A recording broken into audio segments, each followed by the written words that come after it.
kehidupan. Ada beberapa pernyataannya Seneca yang menurut saya penting kita renungkan tentang kehidupan. Yang pertama, beliau bilang begini, kadang-kadang hanya untuk hidup kita memerlukan keberanian. Nah, kalimat ini mendalam sebenarnya. Banyak orang yang hidup, tapi sebenarnya dia tidak berani hidup. Tidak berani hidup itu bisa dalam arti tidak berani menerima tantangan. Bisa dalam arti mandek dan tidak mau mengembangkan diri. Bisa dalam arti melarikan diri dari masalah-masalah konkret yang dia hadapi. Bisa dalam arti tidak mampu memanfaatkan potensi-potensi yang dimiliki. Jadi ini bisa kita sebut orang yang tidak berani hidup. Jadi kita dianugerahi oleh Allah kehidupan, tapi perilaku kita seperti orang yang tidak berani hidup.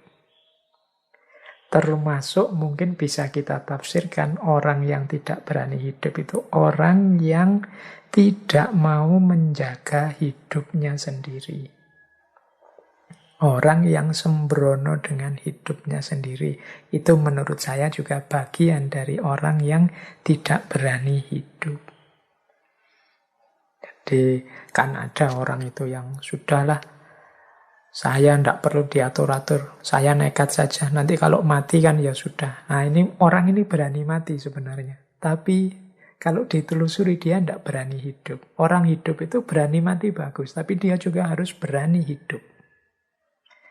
Termasuk, ya kalau ini kan masih eranya pandemi, yang kita itu dinasehati oleh para ahli untuk biar kita tetap sehat, harus menjaga menggunakan protokol-protokol kesehatan. Kan ada di antara kita yang sudahlah saya tidak protokol-protokolan. Kalau sakit ya biar saja, mati sudah takdirnya. Ini logika ini tidak salah, tapi kurang lengkap. Sampean berani mati, tapi harusnya juga berani hidup dengan segala resikonya. Jadi berani hidup itu berarti berani untuk juga memelihara hidup yang itu amanatnya Allah pada kita. Jadi ini kalimat yang pertama ini menurut saya penting. Kita hidup itu ya harus lengkap. Hidup ya berani, mati ya berani. Banyak orang yang tidak berani hidup. Meskipun dia berani mati. Atau ada yang sebaliknya. Berani hidup tapi tidak berani mati. Biasanya juga terus orang yang tidak berani mati ini macet, mandek, tidak mau berjuang, tidak mau berkembang karena khawatir mati. Dua-duanya negatif. Kita harus berani hidup juga berani mati. Nah, kemudian itu pandangannya Seneca yang pertama tentang kehidupan. Yang kedua, kata Seneca begini, selama engkau masih hidup, teruslah untuk belajar hidup. Jadi ini pernyataan ini menurut saya menegaskan bahwa hidup ini sifatnya dinamis, berubah-ubah, berkembang. Oleh karena itu kita juga harus punya sifat mental yang dinamis, mau berubah, mau berkembang. Caranya ya kita harus belajar terus tentang hidup kita ini. Logika yang kemarin benar, sekarang mungkin tidak cocok lagi, tidak pas lagi dipergunakan. Maka ayo terus belajar. Dulu kalau kita aktif silaturahim ke rumahnya teman-teman kita, saudara-saudara kita, itu terpuji. Tapi hari ini di era pandemi ini justru kalau kita nekat mengunjungi saudara teman kita, sangat mungkin kita akan menyusahkan dia. Karena sekarang eranya kita diminta untuk jaga jarak dulu. Oh ini kalau kita tidak belajar terus, ya ilmu kita mandek. Logika sebelum pandemi mungkin tidak bisa diterapkan sekarang saat pandemi. Cara berpikir dulu dan sekarang beda. Itulah gunanya kita belajar terus. Sehingga kata Seneca, selama engkau masih hidup, teruslah belajar. Jadi ini pandangannya Seneca yang kedua. Berarti belajar itu wajib, penting. Ini agama kan juga sudah tegas menyatakan itu. Belajar terus, jangan berhenti. Maka kita istiqomahi antara lain ngaji filsafat ini. Jadi itu nasihatnya yang kedua. Jadi hiduplah dengan berani. Yang kedua, terus belajar, jangan berhenti. Karena kehidupan ini sifatnya dinamis, berubah. Kalian harus pinter mengadaptasi situasi-situasi yang kalian hadapi. Ya termasuk ngaji, materi-materi ngaji ini kan kalian harusnya cerdas menghadapi. Jadi tidak harus kemudian isinya diterapkan semua. Ada kalanya tidak relevan. Atau dalam situasi tertentu bisa tidak pas.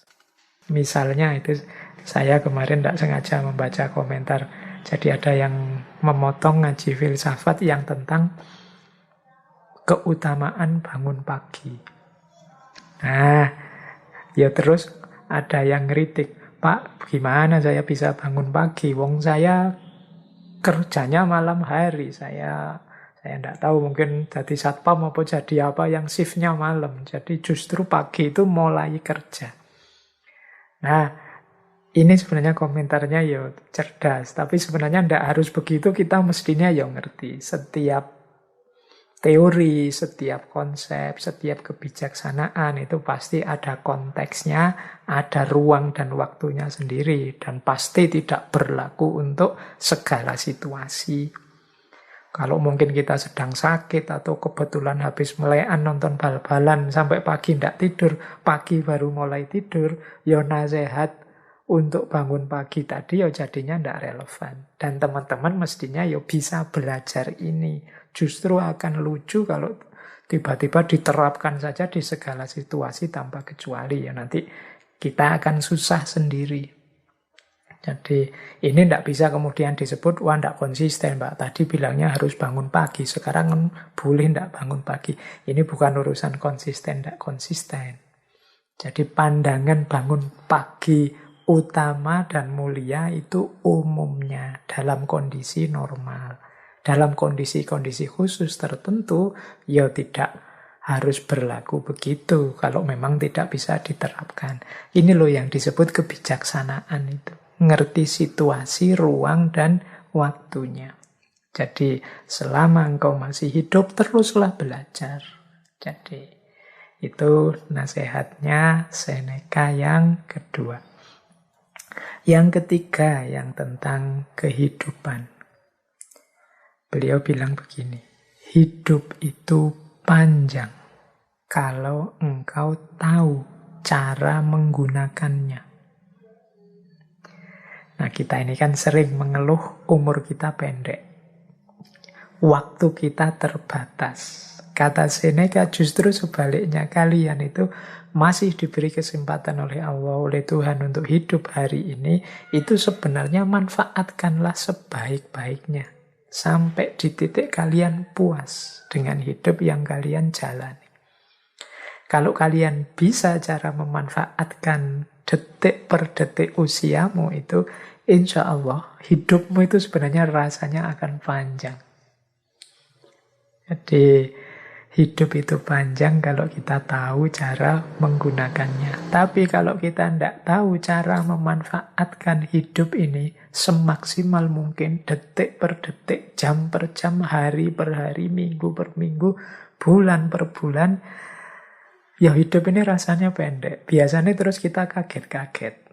Waduh, sudah tanggal 1 lagi ini. Sudah ganti bulan ini. Tidak terasa sudah seminggu ini. Tidak terasa sudah. Kita akan selalu begitu kaget terus. Itu menandakan kita belum memanfaatkan waktu kita sebaik mungkin. Ini nanti yang mengesankan ternyata waktu itu hari ini semakin cepat ya rasanya. Ah, enggak. Waktu itu tetap sama. 1 jam ya tetap 60 menit. 1 bulan tetap 30 hari. Hanya saja terasa pendek karena kita lewatkan begitu saja.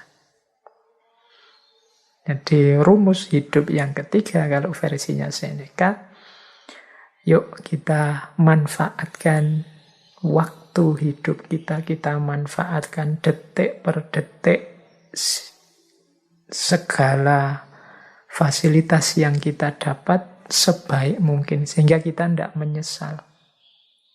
Jadi karena hidup itu panjang.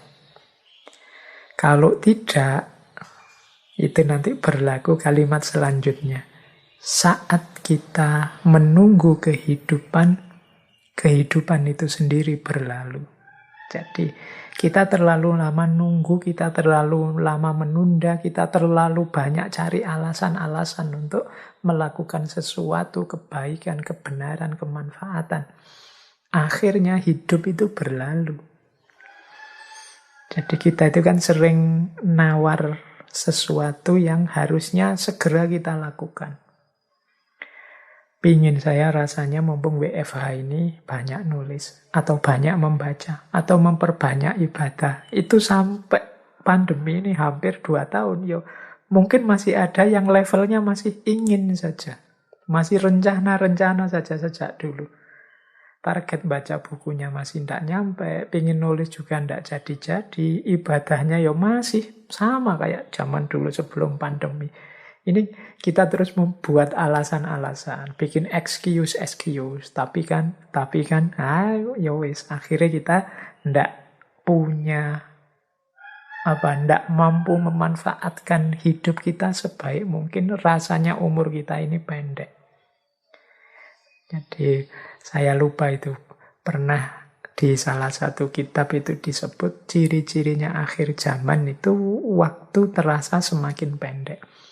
Waktu terasa semakin pendek itu bisa nama lain dari kita yang semakin tidak mampu menggunakan waktu secara bermanfaat.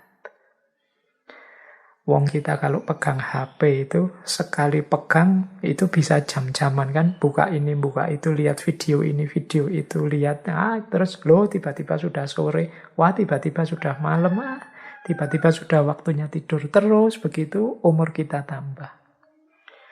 Baik, jadi itu rumus selanjutnya. Saat kita menunggu kehidupan, kehidupan itu sendiri kemudian berlalu. Kita kehilangan momen, kita kehilangan kesempatan. Yang terakhir, ini pesannya Seneca tentang kehidupan. Sebagaimana dongeng, demikian pula kehidupan. Yang penting bukan panjangnya, namun baiknya. Jadi ini pesan untuk kita, hidup ini jangan hanya fokus pada panjang pendeknya, tapi juga kualitas isinya. Tidak ada gunanya umur kita sangat panjang, tapi isinya bobrok, rusak, salah, dosa, sehingga eman-eman umur panjang itu semakin panjang umur, ya ekuivalen dengan semakin banyak dosa. Jadi panjang pendek itu tidak penting. Yang penting kualitasnya, baik atau buruknya. Itulah kunci dari hidup. Jadi kita dapat beberapa pelajaran dari Seneca tentang kehidupan. Yang pertama, mari hidup dengan berani. Mari terus belajar.